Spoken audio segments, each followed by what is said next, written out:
All right, well, everybody, you may have gotten a notification recording is in progress, which means we're getting started. I'm so pleased with who our guest is today, Tom Wheeler. I'm going to be saying more about him in a minute, but I want everyone to know that this is also going out over LinkedIn Live. So welcome to those of you from LinkedIn, either live right now or in the recording afterwards. Before we get started with Tom, I wanted to note that today's talk is part of a series called The Internet We Deserve. We are talking to notable business, policy, tech, and academic leaders who have been central to the creation of the Internet as we know it today. The series is hosted by the Burns Center for Social Change at Northeastern University. The Burns Center, of which I am a part, develops innovative, participatory, and equitable approaches to solving public problems using new technology, and in particular, artificial intelligence. The center is led by a growing team of accomplished and recognized change makers focusing on strengthening democracy and improving governance, tackling climate change, advancing education outcomes, and deepening economic justice, as well as promoting better health. We'll put a link in the chat to learn more and to sign up to receive future updates. That will be on the Burns site at burns.northeastern.edu. And we will be continuing this fall with the Internet We Deserve series with Shoshana Zuboff from Harvard, a colleague of Tom's, and other prominent leaders as we continue throughout the rest of the year. So stay tuned.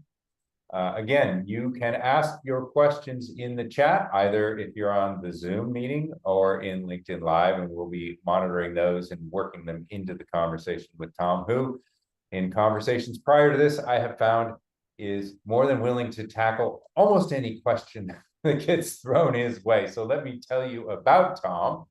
For those of you not familiar, a businessman, an author, and probably most famously the chair of the Federal Communications Commission, the FCC, from 2013 to 2017.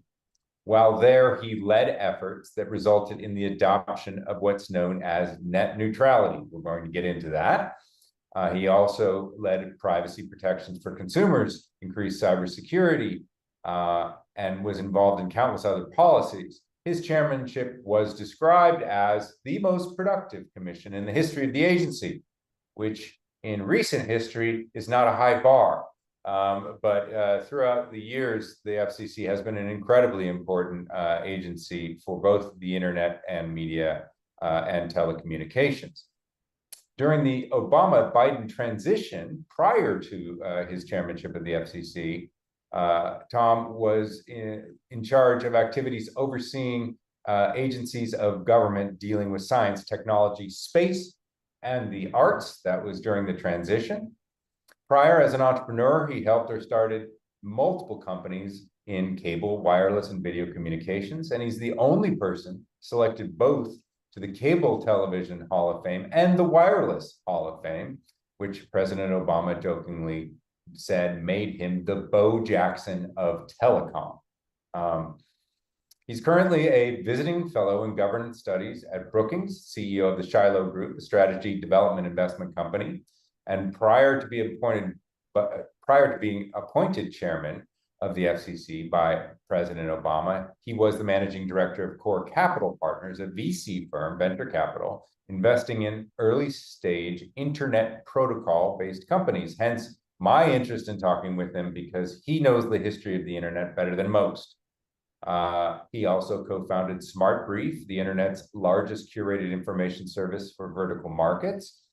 Prior to that, he was associated with the NCTA, the National Cable Television Association. He was president and CEO, 79 to 84. And after that, CEO of many high-tech companies, including the first to offer high-speed delivery to home computers and the first digital video satellite service.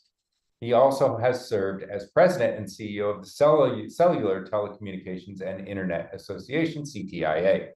Now, beyond all of that, he finds time to write lots of books, including Take Command, Leadership Lessons from the Civil War, Mr. Lincoln's T-mails, the untold story of how Abraham Lincoln used the telegraph to win the Civil War, from Gutenberg to Google, the history of our future, and most recently, Techlash, which came out last year. And we're going to talk about some of the issues in Techlash as well throughout this conversation. So with that long introduction, but I think necessary so all of you can be informed about Tom's accomplishments. Tom, thank you for joining us today and welcome. Look, John, it's great to be with you and everybody. And I'm sure everybody recognizes that you're the guy who wrote the book on Google explaining when nobody knew what search was all about, just what was happening and what the future would look like. Thank you. So I look forward to this discussion. Yeah, as do I. So we've got a lot to cover. And I want to start with, I guess you could call it a news hook. Because your work as FCC chair under the Obama administration is in the news. Next month, there will be a vote on reinstating the net neutrality policies that you instated prior to the Trump administration. And I think it's just interesting that this is coming around full circle. Those net neutrality policies were rescinded in the last administration. So I want to start with a very simple question, which is, what is net neutrality and why does it matter? Well, the basic concept of net neutrality is that the internet, as the essential network of the 21st century, needs to be fair and open and needs to have ongoing oversight to make decisions about the changes that technology and marketplace developments deliver. And this is not a revolutionary thought, as many of the internet service providers who oppose it would want you to believe. I mean, you talked about how I love history and like to write books about history. You can trace this idea back to the feudal era. And as we were coming, as society was coming out of the Dark Ages, in which the feudal lords had set the rules, there was established what became known as English common law, because instead of being a local lord's decision, it was a common concept across all courts. And one of those concepts in English common law was the so-called duty to deal. And it took the following kind of manifestation in the 14th century. That the guy who ran the ferry across the river, who previously prioritized the produce of his lord, the feudal lord, now had to provide non-discriminatory access to that ferry. He could still charge for it, but he couldn't pick and choose and say, I'm going to favor you and I'm going to favor somebody else. And it's an idea that we have seen throughout history. When the Pacific Telegraph Act was passed in 1860, one of the provisions of the act was that this new first high-speed digital, and not digital, electronic network needed to provide non-discriminatory access, that it was first come, first served to get on the wire. And then when the telephone replaced the telegraph, the same kind of non-discriminatory access was expected of the telephone. And the internet probably wouldn't have happened, or at least would have happened in a very different way, if it hadn't have been for that non-discriminatory access. Because everybody on this session will recall those modems that we used to have to plug in between our computer and the jack on the telephone jack on the wall that would screech and turn digital code into an analog signal a telephone network could carry.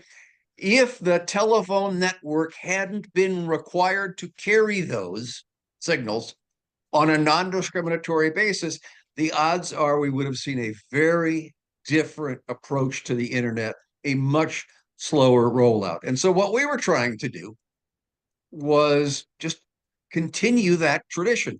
Where you have an essential network, it needs to be open and fair. And because we exist in a time where things are changing so fast, we needed to make sure also that there is ongoing oversight to make judgments about those developments.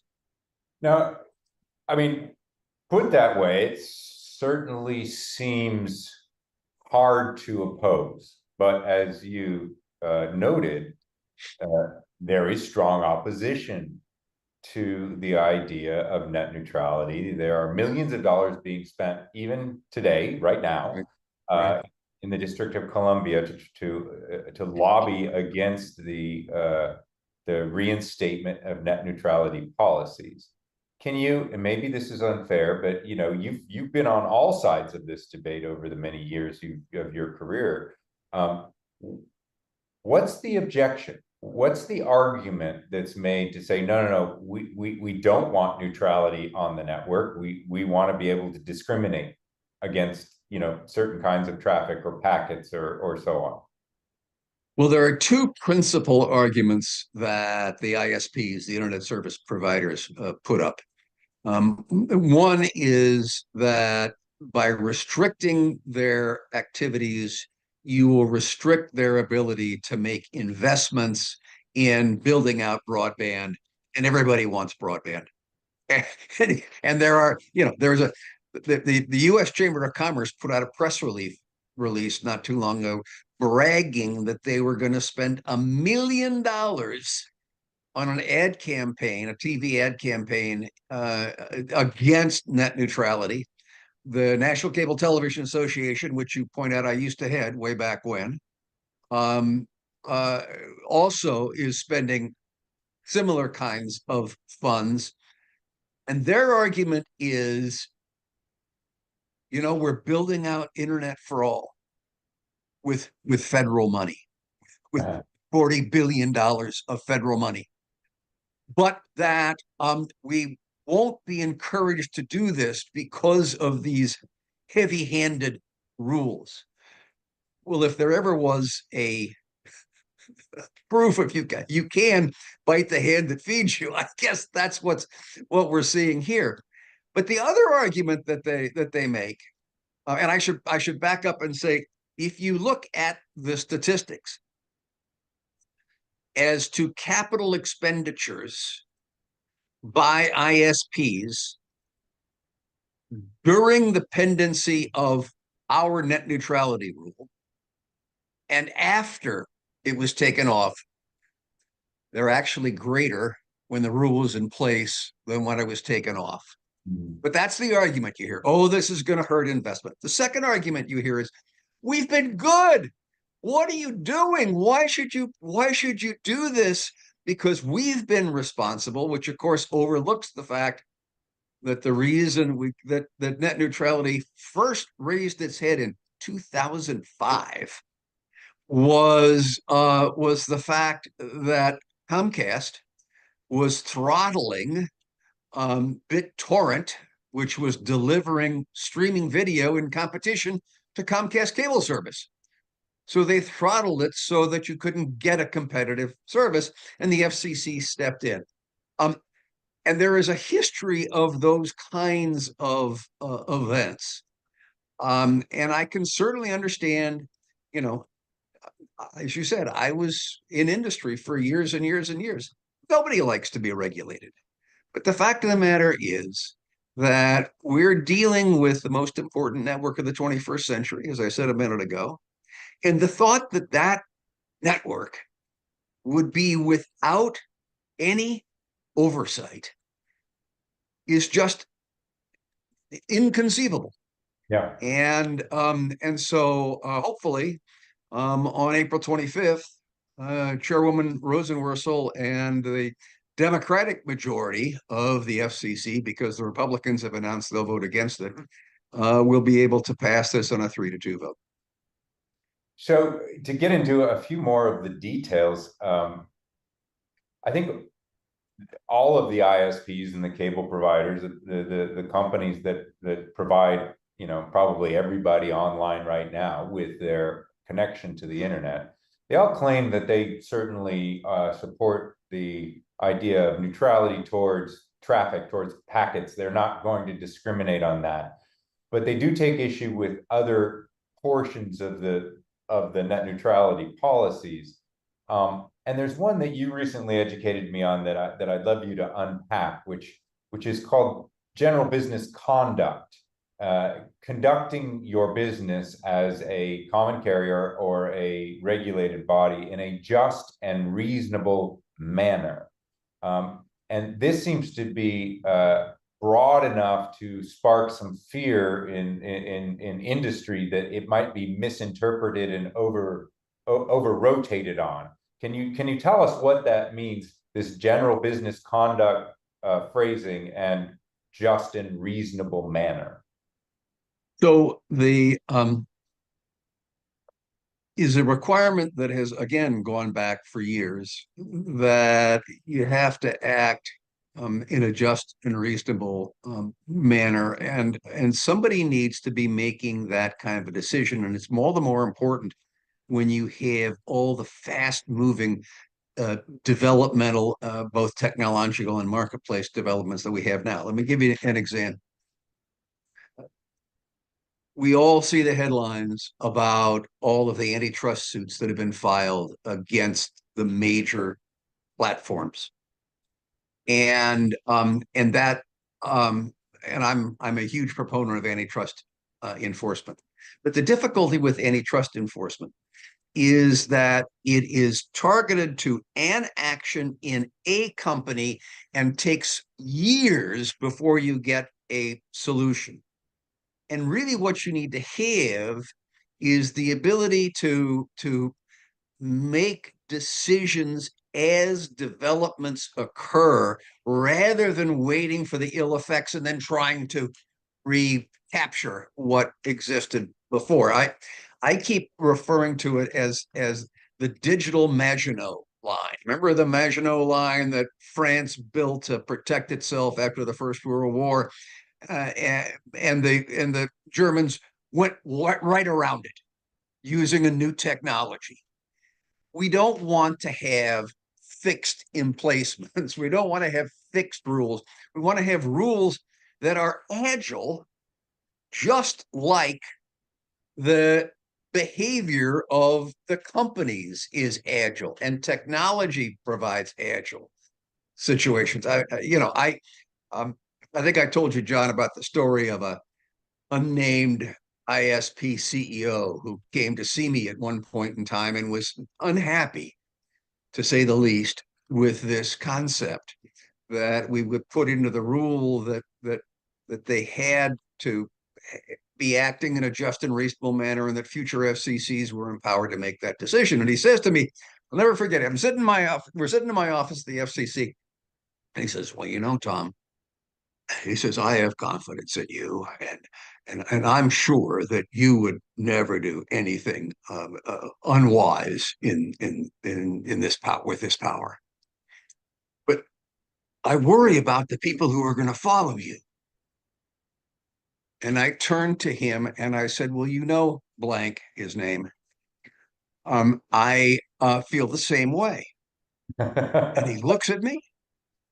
And I said, "Yeah." I said, "I'm sure that you wouldn't do anything that was trigger this, but I worry about the people who are going to follow you." And he gets this deer in the headlight look, says, "Oh my God."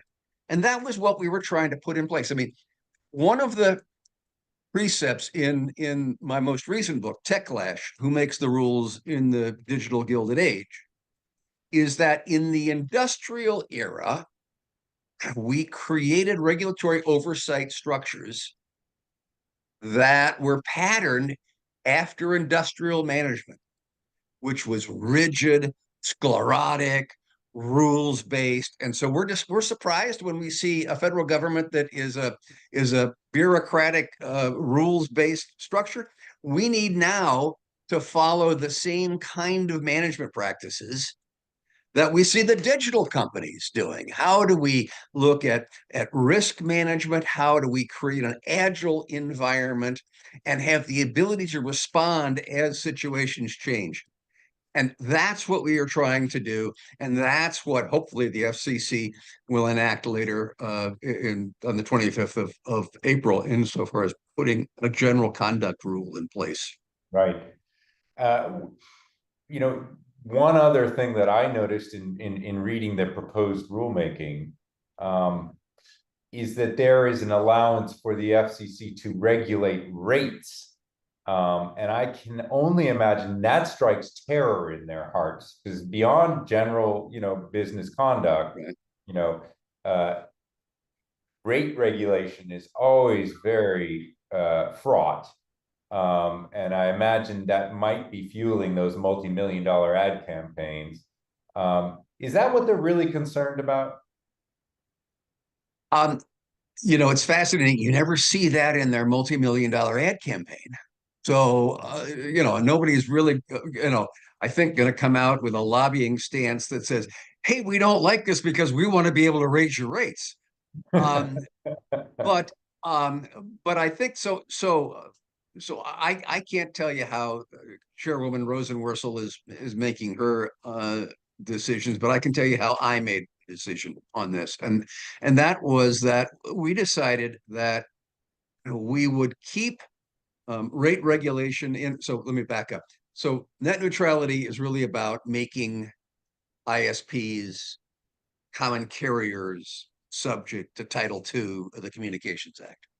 And one of the things in Title II is rate regulation. There are 47 sections to Title II, and we decided to forbear from all but like 25 of those, because we said those apply to the old telephone company. They don't apply to today. But we left in rate regulation. And I said at the time that I had no intention of enforcing rate regulation, but that I thought it was irresponsible to hand tie my successors and whatever they may see in their realities. And so we left it in. Jessica Rosenworcel has said the same thing. She has said she has no intention of enforcing rate regulation at this point in time. And, as competition increases for the last mile of broadband, which hopefully it will be doing, has been doing, and will be doing even more, hopefully we'll see a situation where competition controls rates. But if it doesn't, and something that we cannot envision today becomes the reality, I don't think that in 2024, a group of commissioners should make a decision that hands ties somebody in 2044. Right. Now, first of all, I certainly don't feel like, as an individual consumer, that rates have been held steady. And I'm not sure anyone else on this call does. But I'm going to go down one more, sort of segment of this rabbit hole, and then we'll go back. And that goes to what I think you're referring to more broadly, which is the power of a government agency to regulate industry at all. And there is a Supreme Court case that is current, that, as I understand it, is taking this question up, which could make a lot of this, as I understand it, and I want you to comment on this, somewhat moot, because the ability for the FCC to do this kind of regulation rests on a previous case known as the Chevron deference, and that has to do with how an agency regulates an industry, and that might be overturned in the current court. So can you tell us what Chevron deference is and why it matters to what we've been discussing? So Chevron deference, first of all, applies to all agencies, not just the FCC. And it was based on a 1986, I think it was, National Resource Defense Council versus Chevron, which was a Supreme Court case in which the EPA was making a decision that was not explicitly spelled out in the statute, but clearly was inferred, and the decision to trigger it a matter of deference. And the Supreme Court ended up saying, hey, you know, we've got expert agencies for a reason. And when Congress was imprecise as to specifically what they were calling for, we need to look to the expert agency to tell us really how should this be implemented given the current realities. Now, you know, it's interesting. We go back to net neutrality. There was a case before the Supreme Court called the Brand X case, in which the decision was written by Justice Thomas. And the question was whether cable operators should be under Title II of the Communications Act, like they are under net neutrality. And the FCC at that point in time had said no. And the Supreme Court, written by Justice Thomas, said, well, we need to give deference to the expert agency. When our open internet order, net neutrality, was appealed to the courts, it withstood court challenge on the basis of Chevron deference. Situations have changed. There are decisions that have to be made. This is why we have an expert agency. We affirm the FCC's decision. When the Trump FCC repealed our decision, it was affirmed on the basis of Chevron deference, despite the fact that one of the judges in the opinion wrote that the FCC's decision bears no resemblance to reality. Still, they are the expert agency, and we need to provide them deference.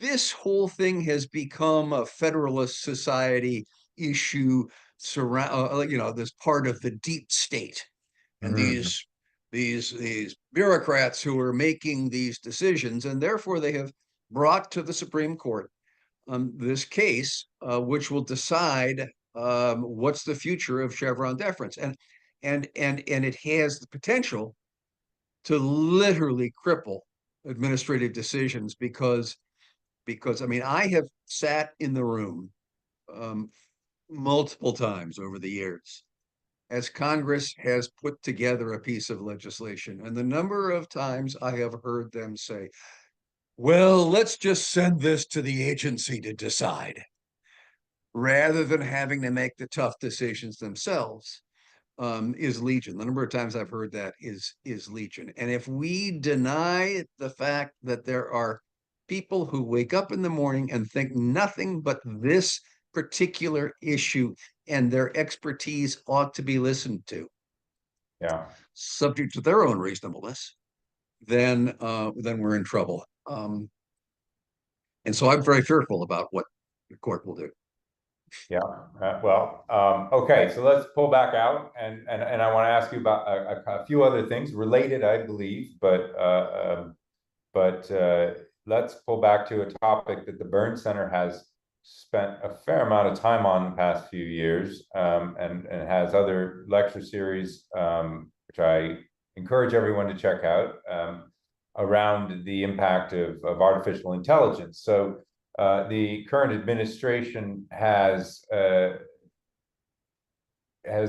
released a pretty substantial executive order on artificial intelligence. It ran more than 100 pages. It was informed by legions of experts, and I would say it was reasonably well received by the by all sides, the industry, AI proponents, AI detractors, as a good step forward. But I did read a piece that you wrote, praising it in those words, but also saying that it wasn't enough. And can you say generally why? I have a feeling this ties to the thesis of your book, Tech Clash. Yeah, John. I mean, first of all, hooray for the Biden administration for coming up with this incredibly well thought out um, uh, executive order in such a fast period. I mean, this was lightning fast government activity, planting a flag in the ground, and as such, as the piece you cited, as I wrote in the piece you cited, that it is worthy of lots of praise.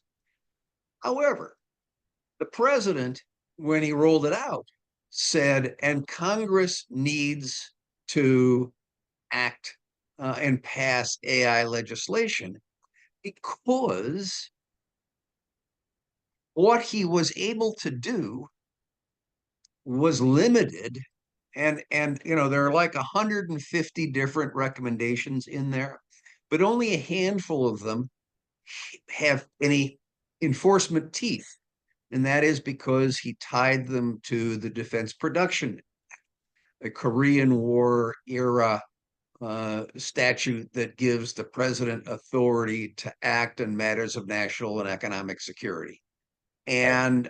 And so it was under that authority that he said foundation models need to have red team testing and need to have report on that and put in safeguards, etc. Absolutely. But we all look at the presidency as being this incredibly powerful position. But the Defense Production Act was as far as his authority went on this. And most of the other things in the EO are, well, let's do a study on, or I want you to have an office in your agency that looks at AI, or look at how you're going to use AI in your activities. And we need to have policies that say, this is how we will have oversight of AI. And I think it goes back to what we were talking about a minute ago. And that is just what is just and reasonable. Right. Just what is a logical way of dealing with something that is constantly iterating itself and changing the way we think about things. And how do we create an agile government structure that is capable of keeping up with and dealing with that kind of change? I want to ask you that, maybe to say a bit more. How do we? I mean, it's a good question. Um, could you imagine changes to the current approach, or is it that we need to take an entirely new approach in terms of how we think about governance related to, industries, informational industries, which are fundamentally distinct from those that, as you point out, shape the structure of our regulatory frameworks to date? Well, this is what TechLash is all about, and it follows up on a research project that Phil Revere, Gene Kimmelman, and I did over at the Harvard Kennedy School, in which we recommended the establishment of a digital platform agency. But that's the headline. But what's really important is that that agency has to behave differently from the traditional regulatory agency, and to have the kind of agility and prioritization by risk, risk assessment that we talked about a minute ago. And I think that we're not going to be able to keep pace with AI through 535 members of Congress.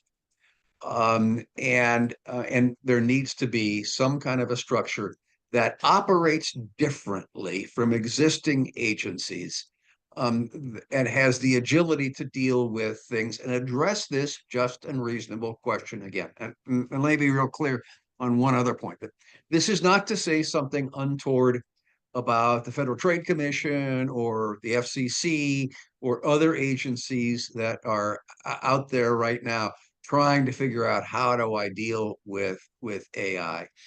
It's but it's the fact that they're stuck with industrial era statutes, that they are stuck with industrial era decisions, that they are stuck with judges who have made a judicial interpretation based on those decisions, that they are stuck with staffs who are incredibly well-meaning but are not AI natives. And we need to have the proper level of expertise and the proper level of investment and the proper level of agility Right. to keep up with the changes. Yeah. So from looking forward to how we, might make better decisions about governance, I want to ask you to sort of cast your gaze back, as you have as a historian. I want to ask you what you think might be some of the most important or seminal moments in the history of the internet that got us to where we are now. Maybe overlooked moments, or overlooked, stories. I'm curious about that for a number of reasons, but particularly given your own history, what brought us to where we are now, and are there moments that maybe we might have made different decisions? Oh, of course there are moments where we might make different decisions. Let's just stipulate to that. No, but I have to pause and say I had the incredible good fortune as a young man to be tutored on this concept of packetized digital networks by the man who developed it, Paul Barron. And I had no idea at the point in time how fortunate I was.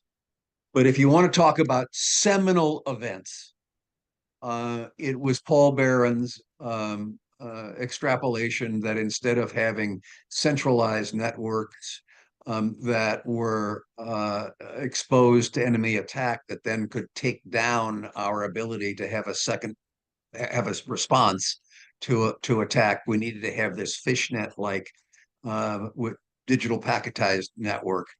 And it was rejected by AT&T and others because they saw that it meant a whole new era of not competition. So you got to start with Paul, and you got to start with packet switching.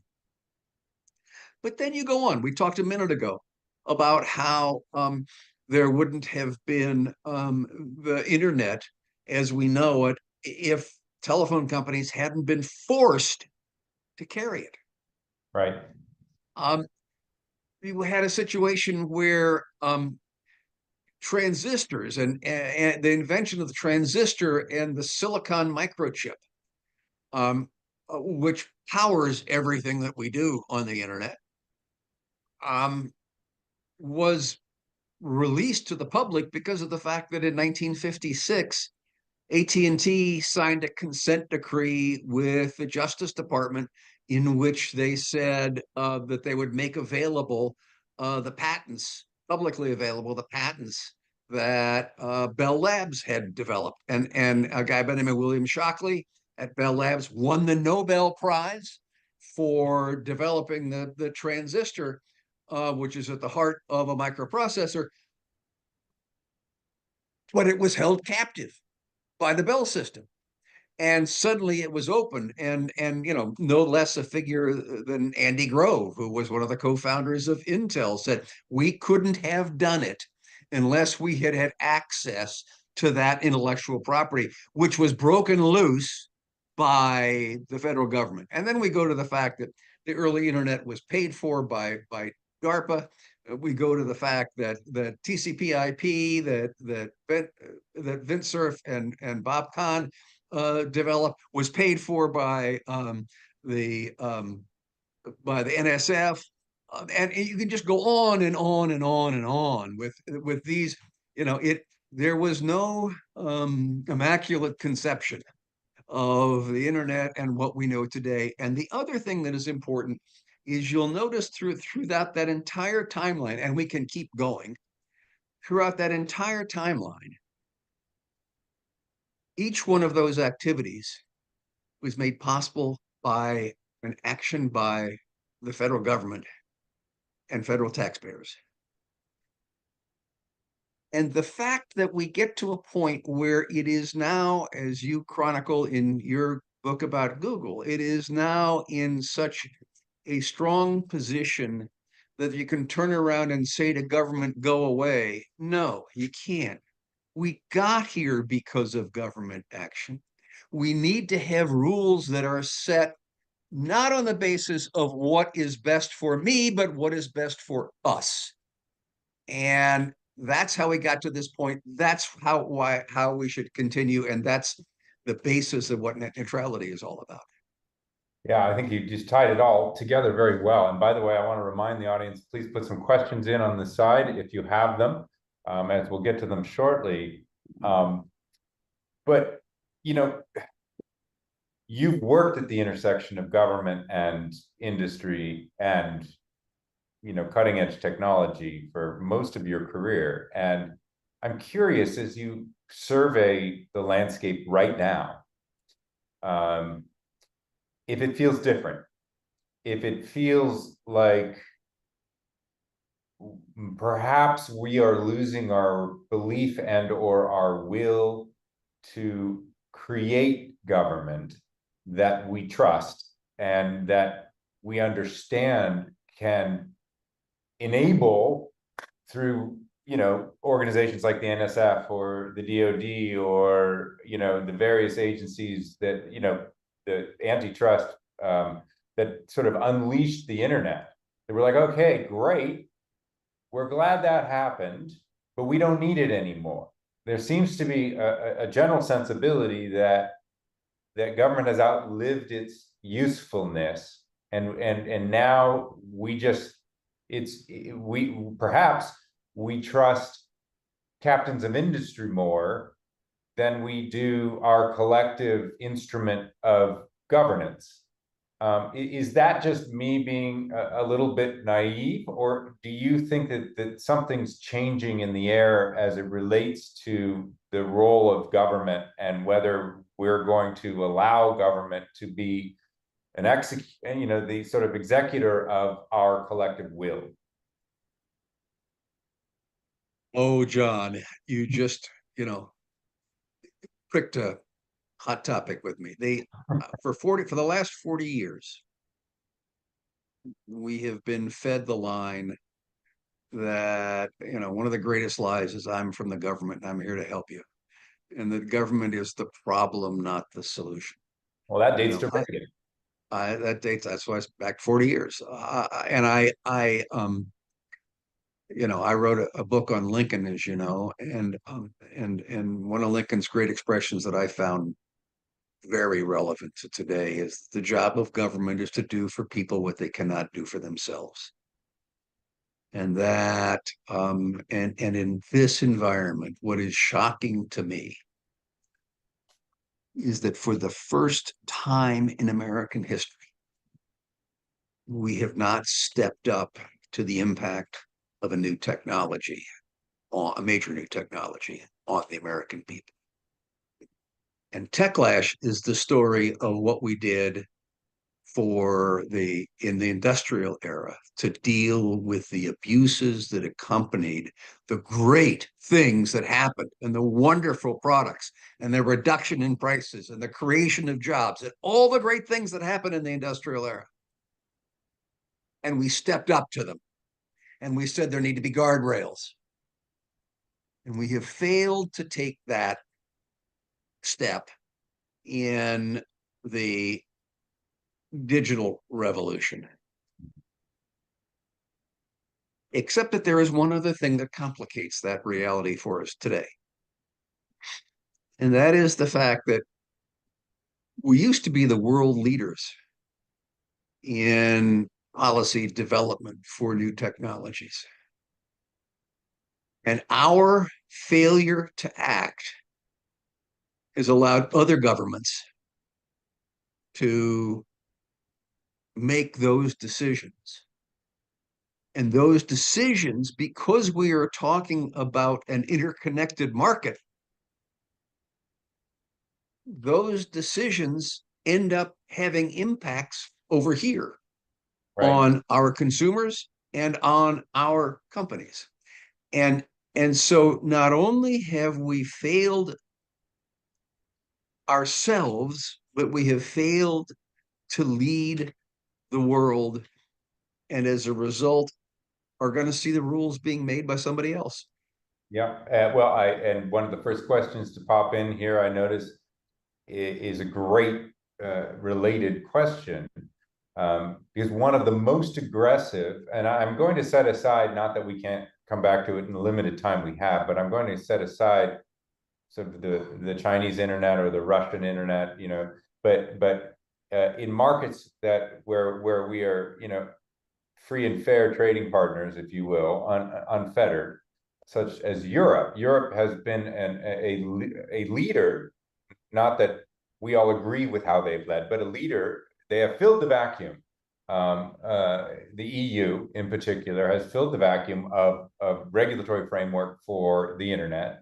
And a question from Leora Kornfeld is she's curious to hear your thoughts on the DMA, and I would presume the DSA as well, in the EU, as he sees it as turning data stores into a commons, requirements for portability and interoperability in particular. Well, I am a huge supporter of interoperability. I think it's the super tool, to quote Fiona Scott Morton, that it is that absent interoperability, then you have a bunch of isolated islands, and you have to have interoperability. But to the broader question of the DMA and the DSA and even the GDPR and the AI Act, why is America sitting here watching? And I've met with the MEPs. I have met with Marguerite Vestager and others who are implementing these rules. These are bright, articulate, well-intentioned individuals who see the world from their perspective. It's the old line about where you stand depends on where you sit. And I respect that. And for the most part, I think they're moving down the right kind of path. Might have done something, tweak here or tweak there, but they're moved down the right kind of path. But they're doing it because we failed to say, this is where we stand. The last time that a senior federal government official was in Europe working on harmonizing the policies of the two countries, two trading groups, was when I was there with John Salat, the FCC General Counsel, right after we passed net neutrality, to help the EU as they were coming together to write what their policies would be on net neutrality. And our goal was not that you have to do everything like we did it, but we need to be compatible with each other. We need to be working off of the same kind of set of goals. And we did. And now we don't have that kind of a relationship because we don't know where we stand. One of the questions that just came up in follow-up to that is, and I'm going to do my best to summarize, so if the questioner can correct me if I don't get it right, but what's different between their perspectives and ours, the EU perspective and ours? I heard, I was talking with Larry Lessig in a previous instantiation of this series, and he said something to the effect of the Europeans worry about what might happen and legislate against it in advance, and we wait for something bad to happen and then we sue someone. Who am I to quarrel with Larry Lessig, right? No, I think he's absolutely right. I mean, our tendency is to sit back and let things metastasize and become really bad before we do something about it. And the Europeans have been saying, how do we have rules of the road? And and and I think, you know, it's a is it ex post or ex ante that you want to be dealing with these issues? And it's a combination of both. But right now, in this country, we ignore ex ante. Yeah, yeah. Let me pull back and invite a few more questions. If they come in, I will cut over to them. But I wanted to ask you about, you know, when I think Techlash, the title of your last book, I think about the consumer backlash, which occurred roughly around the topic of privacy, which I think is not well understood in American society, but just these companies might be getting too big. They might know too much. They might be getting too powerful, but we love them.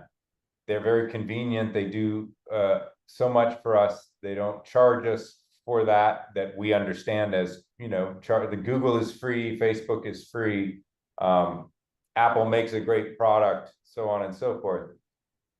Do you believe that these companies, the sort of the big five, if you will, US companies, mostly West Coast based companies, are too big, are too powerful, and should be corralled in various ways? Or do you think that the market will sort this out? So, first of all, there's nothing against the law about being big. All right, the law, the antitrust law, for instance, doesn't say anything about being big. They say they look at what are the effects, and so my previous book, From Gutenberg to Google, one of the points that it tried to emphasize was that it is never the primary change, the primary technology that is transformational. Always the secondary effects. And that we need to be looking at what those secondary effects are and dealing with them. The privacy issue that you raise. I mean, the fact that the internet created the ability to go out there and siphon off all of our private information, put it into an algorithm, and turn around and send stuff back out to us. That's the technology. The effect of that technology is misinformation, disinformation, lies, and taking my personal data, my private information, and turning it into a corporate asset. And we need to have rules around those kinds of effects. As a result of passing the net neutrality rules, we also implemented, for the first time in the federal government, a set of privacy rules. It applied to the networks because that's as far as the FCC's authority goes. But it said, hey, you've got the same right of privacy that you have on the telephone networks on broadband internet access. 57 days after the Trump administration and the Republican Congress took over, they passed a law repealing that. And the law was supported, of course, by the networks that didn't want to have restrictions on what they could do with your personal data because they see everything that you do. Right. Google or Facebook may see a lot. The network that takes you to Google or Facebook also takes you to your insurance company and every place else. They see everything. They didn't want to have to obey that kind of privacy rule. And the platforms like Facebook, Google, etc., they were afraid that it would spread over into them and they would have the same kind of restrictions. So they banded together, went to Congress, got the Congress to pass a law repealing this privacy, and President Trump signed it into law. And therefore, we have no privacy. Um, and we need to address that, you know.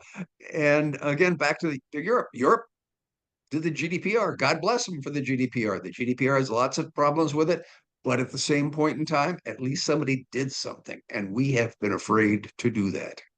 Yeah, we have. There are other questions in the Q&A, but I promised everyone to keep this to an hour, and we're coming to it.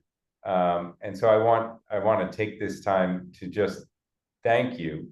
I would recommend everyone pick up Tom's work, both TechLash and Gutenberg Google in particular. Although I'm a huge fan of the Telegraph, and I think it's an underappreciated technological advance. And so you put on Lincoln and the Telegraph is really worth it, given that we have had presidential candidates use exactly those kinds of new media to commandeer public attention. Certainly Twitter in 2016 comes to mind. But thank you so much for coming. I hope that we might have another conversation like this at some point in the future, because I found it incredibly insightful and revealing. And I would, commend everyone to look further into Tom's work. And I need to very quickly remind everyone here that the Burns Center has a couple of other events just like this coming up on April 5th, hosting Audrey Tang, the digital minister of Taiwan. We didn't really get into, TikTok, China. There's so much we could have talked about, Tom, but the digital minister of Taiwan will be at Northeastern's AI in Action Week.